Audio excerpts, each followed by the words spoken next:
یہ ایک سوال آیا ہے، عورتوں کے لیے بن سور کر عید کی نماز پڑھنے جانا جائز ہے کہ نہیں؟ قرآن و حدیث کی روشنی میں ارشاد فرما دیجئے۔ یہاں پر نا سب سے پہلے آپ یہ مسئلہ پوچھیں کہ عورت نماز پڑھنے جا بھی سکتی ہے یا نہیں جا سکتی۔ میری اور آپ کی ماں ام المومنین حضرت اماں عائشہ صدیقہ طیبہ طاہرہ رضی اللہ تعالی عنہا آپ کے پاس جب چند عورتیں آئیں نا کہ حضرت فاروق اعظم نے منع کر دیا کہ عورتیں مسجد میں نماز نہ پڑھیں، اپنے گھر میں پڑھیں۔ ابتداءً پڑھتی تھی تو آپ نے منع کر دیا، تو حضرت ام المومنین اماں عائشہ صدیقہ نے جو جواب دیا ذرا غور سے سنیے گا۔ آپ نے فرمایا، اے عورتوں، اگر اللہ کے نبی ہمارے محبوب صلی اللہ علیہ وسلم آج کے اس دن کو دیکھتے تو وہ بھی تمہیں روک دیتے جیسے عمر فاروق نے تمہیں روک دیا ہے۔ اس بات کے ہوتے ہوئے کسی مولوی کے لیے جائز نہیں کہ وہ یہ کہے کہ عورتیں مسجد میں جاتی تھی۔ میں نے کہا بیٹا ایک وقت تھا جب شراب بھی جائز تھی، لیکن بعد کے اندر اس کو بھی روک دیا گیا تھا۔ مولویوں خدا کا خوف کرو، تم نے مر کے رب کو جان نہیں دینی ہے؟ تمہیں شرم نہیں آتی ہے؟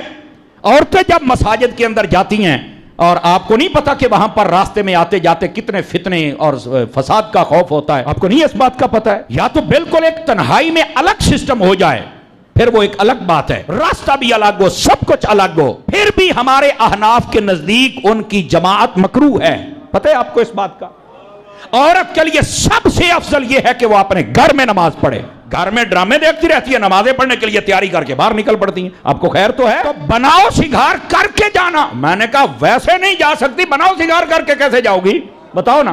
بناؤ سنگھار بھی تم گھر میں کر سکتی ہو اور وہ بھی اپنے شوہر کے لیے کر سکتی ہو۔ سمجھ آ رہی ہے میری بات کی؟ جس کے لیے کرنا ہے اس کے لیے وہی گندے پسینے والی بدبو لے کے 3 دن تک غسل نہیں کرتی ہو، اور جب ادھر جانا ہو یا کسی اور معاملے بازاروں کے لیے تب تیاری شروع ہو جاتی۔ خدا کا خوف کریں یار۔ اور یہ مولویوں کو چاہیے کھل کے صرف اپنا رش بڑھانے کے لیے عورتوں کو بلا لیتے ہیں۔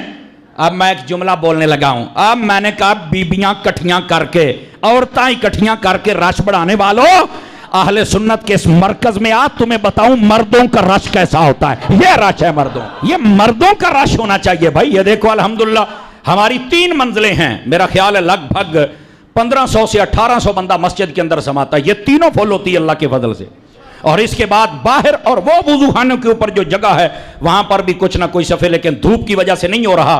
کہا تھا کہ دکانوں کا مسئلہ حل ہو جائے تو جلدی وہاں بن جائے، اوپر چھت پڑ جائے، نمازیوں کے لیے آسانی ہو جائے، لیکن جب تک یہ نہیں ہوگا لعنتوں کے مستحق تو وہ لوگ رہیں گے نا۔